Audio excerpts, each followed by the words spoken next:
I'm Lauren Ryan, and welcome to the Greenhouse Talent Makers Studio at the 2019 Greenhouse Open Conference. We're live right now, interviewing forward-thinking leaders on every side of the hiring process. Great hiring is not just the result of great recruiters working their magic. It's a company-wide commitment that's vital to building amazing workplaces. And it all starts with our leaders. At Greenhouse, we know that great leaders are talent makers. They understand what it takes to elevate hiring to a strategic capability that pushes the business forward. And it's not easy. That's why we've asked some brilliant folks to come share the challenges they've overcome and the lessons they've learned on the road to aligning their people strategy to their business strategy. Join me and get ready to learn what it means to be a talent maker. We're here with Susan Lee, Chief People Officer at SeatGeek. Susan is an HR executive committed to constantly challenging, improving, and innovating within the talent function. Her approach is to meld experience at technology and media startups at various stages of growth, with her passions for employee branding, organizational development, social consciousness, and an entrepreneurial spirit to make meaningful impact to the landscape of how work is being done. To start, tell us a little bit about what you love about your work at SeatGeek. Yeah, so I think what's great is I really believe in the product, which is always a win. But really our mission is to help the world enjoy live events. And I think a lot about how live events, whether they've been sporting events or concerts or even Broadway and theater, have impacted my life. And I really can buy into that mission. But I think for me as a professional, what I love is there is such a huge opportunity to impact change and help with the growth of where the company is going. And we have a workforce that is so open to doing things better or doing things at scale, figuring out who we're going to be in our next iteration and size and part and time frame of the company.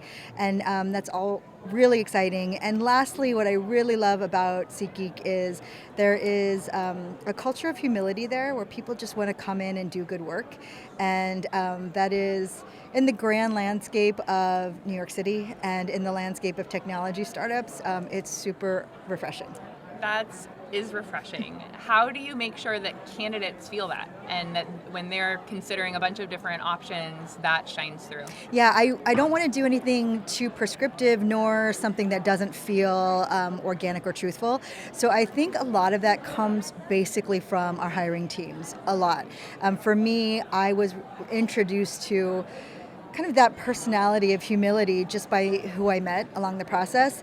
And I don't know that I could pick people in our staff that I would hesitate to actually represent that to any candidate. It's so ingrained you don't have to worry about making sure that I it think shows it's up. who people are. Yeah, it's who people are in the workplace for sure. It's when you come into SeatGeek, you know it is about working hard and kind of that being a satisfying outcome to the end of the day.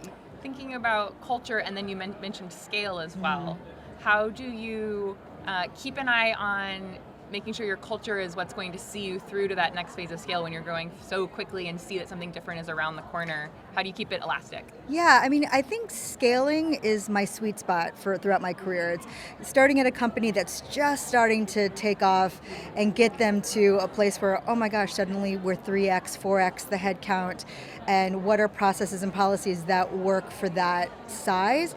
But what I think is the secret sauce is without losing who we are and how we got here and into that point. So for me, I'm always thinking about not necessarily the culture of the words of a mission statement or core values, which I do think are very important. I really want to know for a company what are the non-negotiables that will keep your identity that same way, you know. So I always use this example whenever I am at speaking engagements, but I think about Google a lot, who, I mean, truly is probably the one company that ever you talk about scale, it's like, how did Google do this? And, you know, when they were early on really focusing on product and technology, people were working long hours and they decided we're going to feed our people and we're going to bring in people who will cook meals, hot meals for them so that they're taken care of while they're working.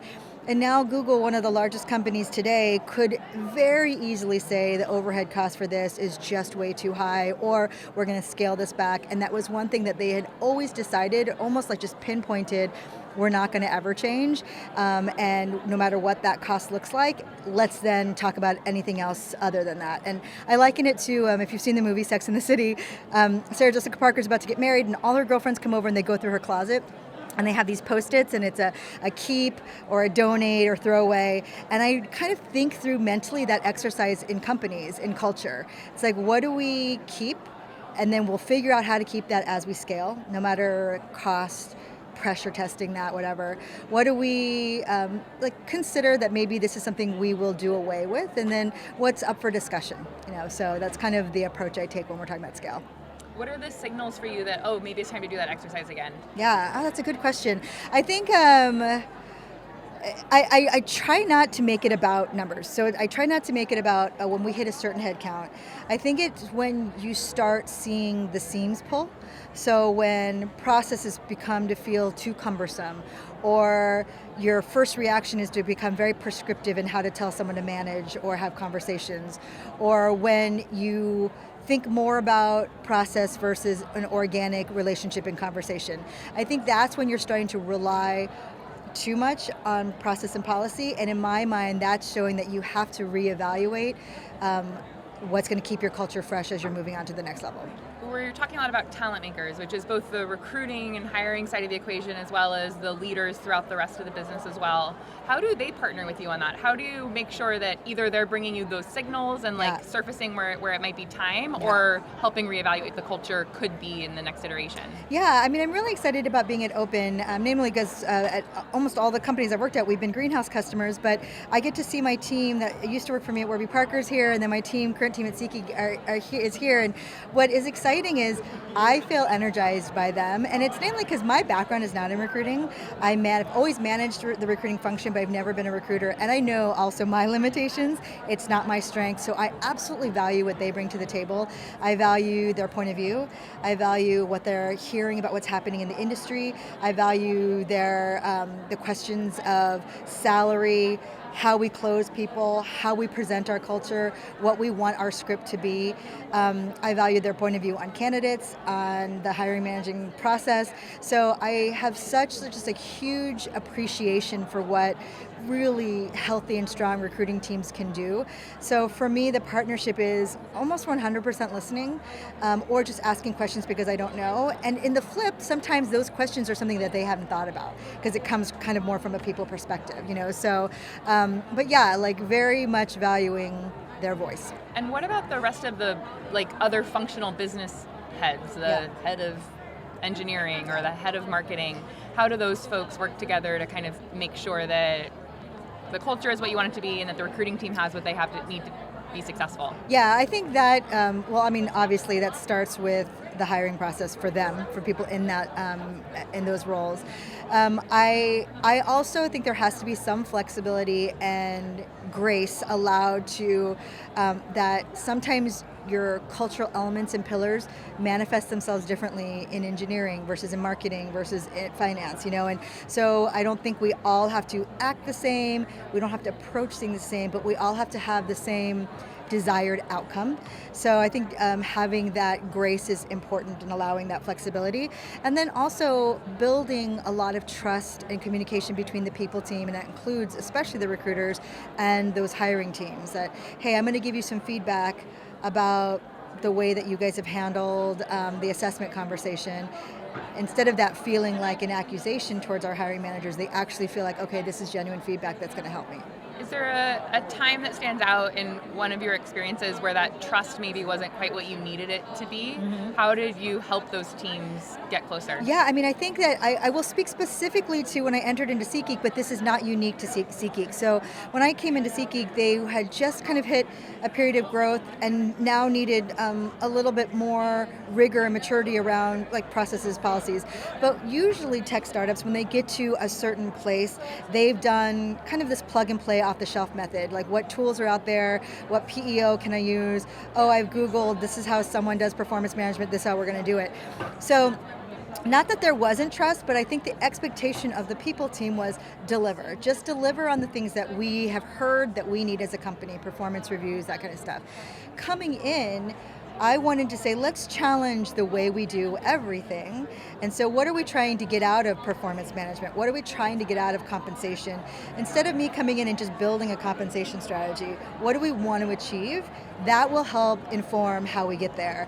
Those conversations weren't being had before that, but I don't have them singularly. I invite my team to have them with leaders, with the leaders' direct reports. So those conversations are happening at all levels, and I think that kind of communication and partnership is what builds that trust. And then builds that muscle of always asking those questions. The next initiative you run, that will just be there. Yes, and without even asking, you look over your shoulder to your HR business partner and say, your point of view, inviting that for them to give that point of view in that meeting as well. That's wonderful.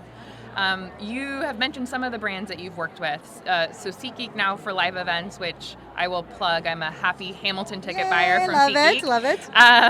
To Spotify, Warby Parker. You've worked with a lot of brands that embody connecting people with their passions. How has that shaped the way that you approach your role as a talent maker, as the head of people at these different brands? I think the new breed and generation of talent leaders will actually say this a lot, but my generation of talent leaders didn't always call themselves unconventional. There was a very conventional way of doing, at the time, what we called HR, human resources. There wasn't a people team, there wasn't a talent team, it was all under HR, or HR and recruiting was very separate. And I grew up in a very corporate environment, mostly in advertising, but I really built my chops and just experience there. But what I knew is that I would love to see things done differently and love to see things done in a way that doesn't impact people, capital P, large group, but people, every single individual that I look at on a daily basis. So for me, what was important was to find companies that valued their workforce. Maybe they didn't know what that meant. Maybe they didn't know how to express that or show that in policy or process. But it was clear that people loved working there. They believed in the product. They believed in the vision of the company.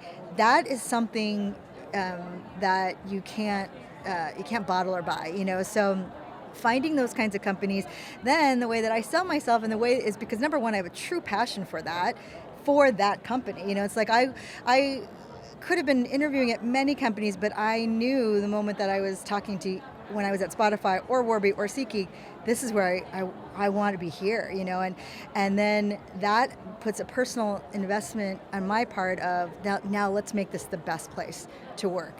Not necessarily on a list, but when people come to work every day, they feel like, I just really love being here. And so that's my approach to how I built out my career. And I think it's the way that I best can market and sell myself. And it's the genuine kind of what someone's going to get when they bring me into their company.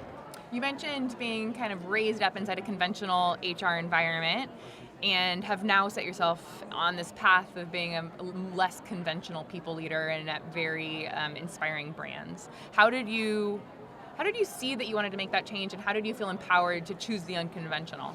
Yeah, I take kind of a cheater approach. I use conventional tools that I've learned early on in my career that a lot of companies, even like your Fortune 500 companies, are using.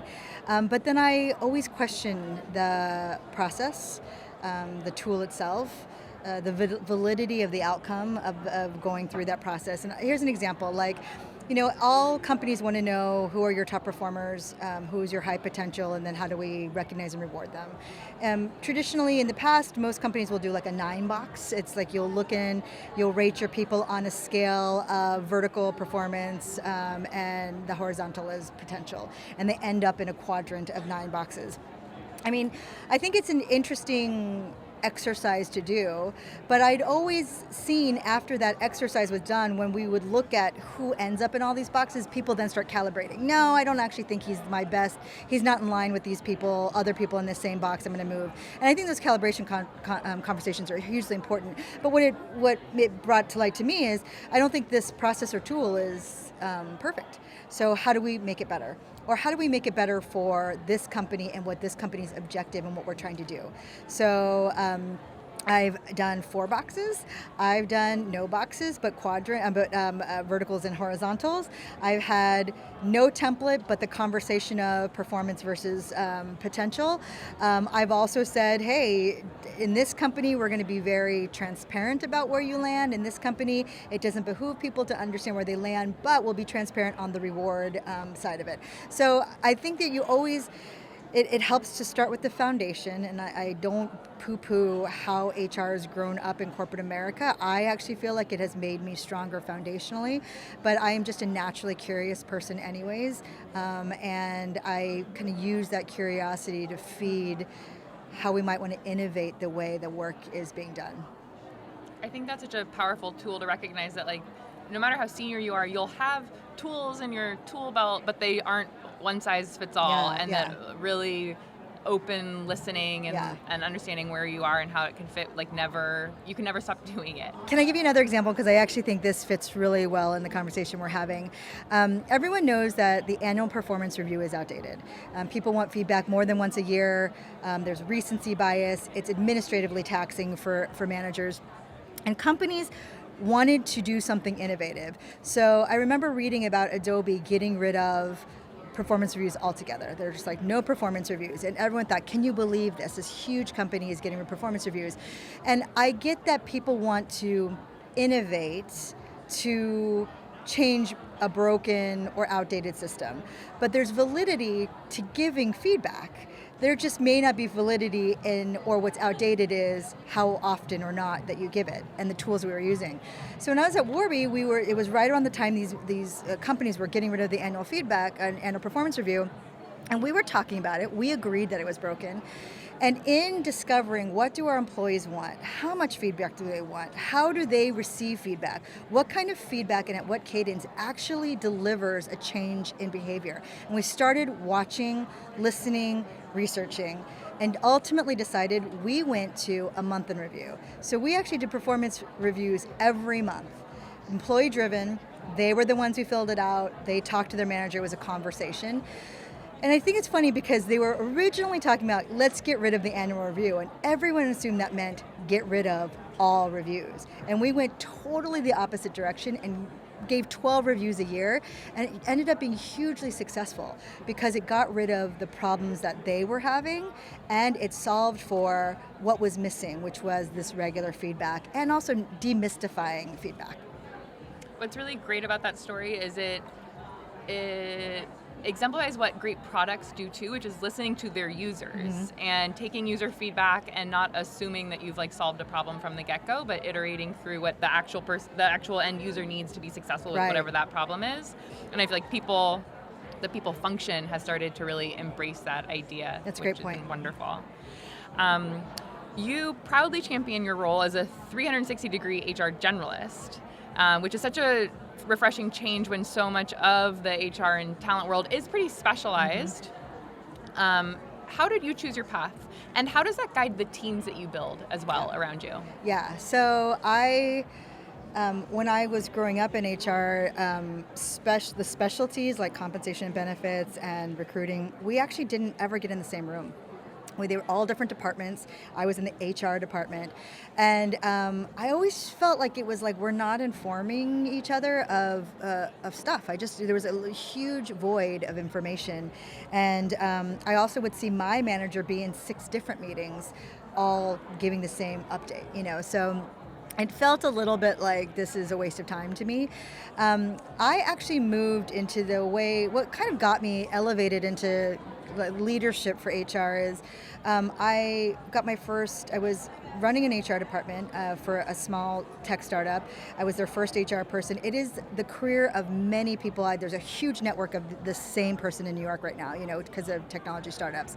I jumped from that to a business partner role. And I think some people would be like, wait, you were a VP and you went to a business partner, an individual contributor role? That doesn't feel like a natural progression. Do people look down on you? Is this a demotion? And all I could remember were those voids of information and my manager being in 6 meetings and how it would have helped me do my job if I understood what was happening in other parts of the business. And so being a business partner, I actually found a CEO who kind of just wanted to like hear my point of view all the time.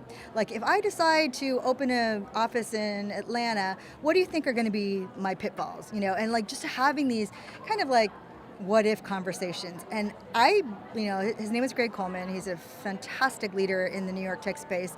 But I attribute his openness to wanting to be the partner to a business partner that transformed my career. Because I started talking about the business, fiduciary responsibilities, not just headcount, but really org impact, and then how that impacts our client relationships. And I started understanding truthfully what every role does and the impact it has on our consumer and our bottom line. And it was super satisfying. And it also opened up the possibility of, all right, then how do we get people in our four walls to impact all of that grand scheme of what the business is trying to do. So from there, that's kind of really fueled my confidence to challenge at more senior levels how we work, and how the infrastructure we're putting in place for our staff, how we hire, how we fire, with respect. And we want our leaving employees to be our greatest PR, just like the concepts that we know in theory, but putting word and voice to it and action to it changes the way a company works internally. So so generalist who wanted more information to business partner, and having that information opened up to me, blowing my mind. And how it helps me with my teams today is I have absolute trust in my teams because they're the expert. I am not an expert in comp and ben. I'm not an expert in recruiting. I need their voices. And I think that if you ask my teams, they'll say, well, you put a lot of information on us that a lot of times some of these teams have never had exposure to, and they're not sure yet how to process it. I love that moment when it connects and they're like, this is how it's going to help me in my job day to day. And I think that I feel like I want to build teams that are definitely like vertically stupendous and excellent, but I also want to build and raise up all the next chief people officers for the next company. I was just thinking that you are coaching and training the people that will be the chief people officers That's in the next intention. 5 to 10 years. Yeah. And so what is the checklist for making sure you're setting them up for success? It sounds like certainly some kind of like business exposure. Yep. So not just a yes or no when it comes to finances, it's impact. I think that's very important. So understanding impact to budget, understanding how to pick and choose your battles. Like what are the things that are like, yes, I'm going to definitely dig my heels in on this, and this one can be something that we'll let go. Prioritization is huge. Communicating with empathy, understanding not just, a lot of junior HR people will say, we have to do this because it's the law, or so that we don't get in trouble. When you get more senior levels of like business partnering and leadership in the people space, it's about just empathetic communication. How do you feel about this sitting behind your desk every day?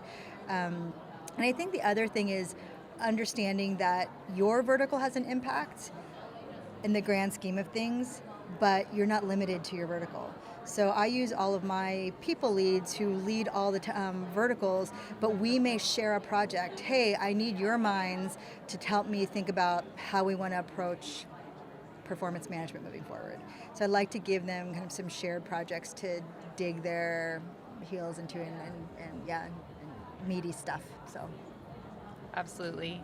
You've had the opportunity to participate in so many different types of hiring cultures now, participate in and shape.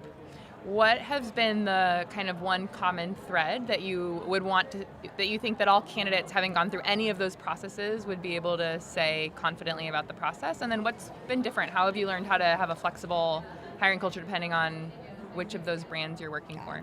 When you come from a culture forward or culture first company, that I know we're starting to move away from this term, but the culture fit is so important, and measuring that and assessing that is the biggest challenge, right? It's always like, oh, I got this feeling about this person, and we know that actually triggers all kinds of bias. And I think what is the interesting, when we've done it well, it's when we haven't worried about or thought about when a candidate comes in and fits, but when a candidate comes in and flourishes. So the difference is I can think about this is my core values at SeatGeek, and someone exemplifies that in the interview. Or I could say, you know what, this person actually had a couple troubling experiences with a leader who didn't show that. If they came in here and a leader showed that value, would they flourish? So it's almost like not being like taking the opposite way, but trying to assess how once they're working in an environment, what's going to bring out the best in someone, and what is that best that they have that can be brought out. So it feels a little nebulous the way I'm saying it now, but I just think I shy away now from that whole Jerry Maguire, you complete me. I don't like that attitude. It's like, hey, we're going to actually make you better, and you're going to kill it here. Kind of like that confidence in hiring. And I think culture forward, culture first companies, if they can embrace taking chances on people that they know that their culture is going to positively impact, the reward can be phenomenal. It almost sounds like part of it's moving from just like assessing for fit and also selling your culture and making sure that both parties leave the interview process pumped up on the partnership together and like working together for the next couple of years. And what's crucial there is the transparency. It's crucial that I'm not trying to sell, this is what you're going to get and it's going to be perfect. It is, here are some of the challenges that you'll face, and here's what we have seen have been the rewards of those challenges.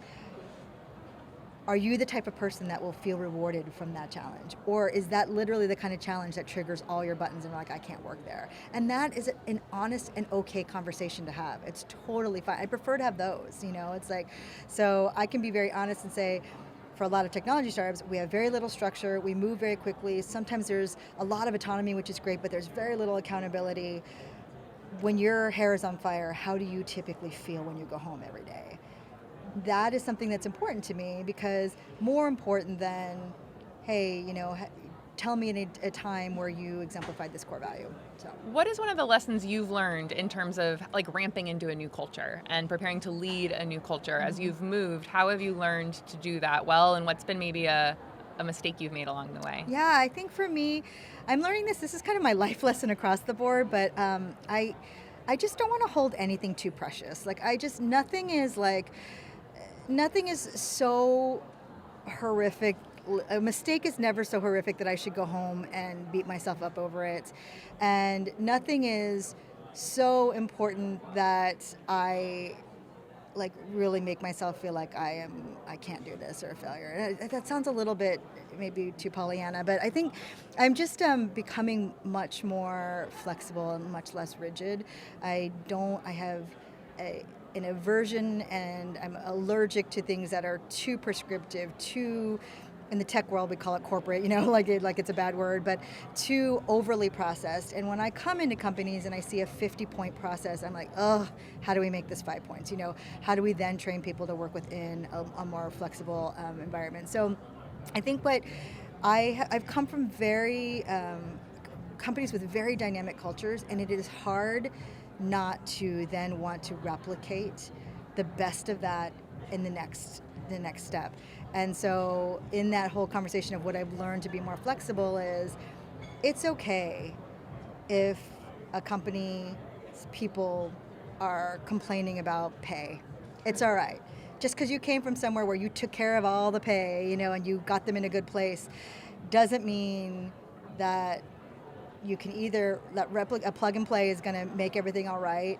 It doesn't mean that you can't fix this, but it also doesn't mean that you don't have to sit down and hear what they're saying and take the time and do the work and strategically come up with a plan. So I guess my biggest learning is no job is plug and play.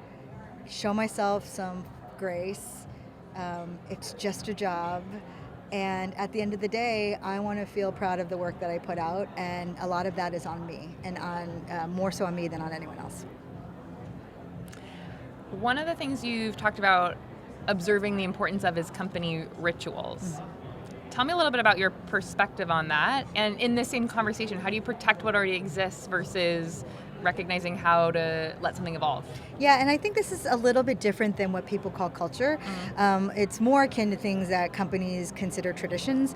I I spoke about this last year at a conference, and it was interesting because the topic was given to me. So it didn't necessarily resonate right away, and I wasn't connected to it. But as I started flipping through my Instagram, I realized that I have life rituals. When I go home, my mom makes dinner for our entire family. We eat at the dinner table, and we do a certain thing every year for Christmas. We go over to my aunt's house, and there's 50 of us there, and we do white elephant, and there are rituals in my life. My friends and I meet for bottomless brunch, and there are things that I have grown to feel attached to that give me a comfort level, but then also that I have kind of now feel as a part of my identity, and have also informed and helped develop who I am.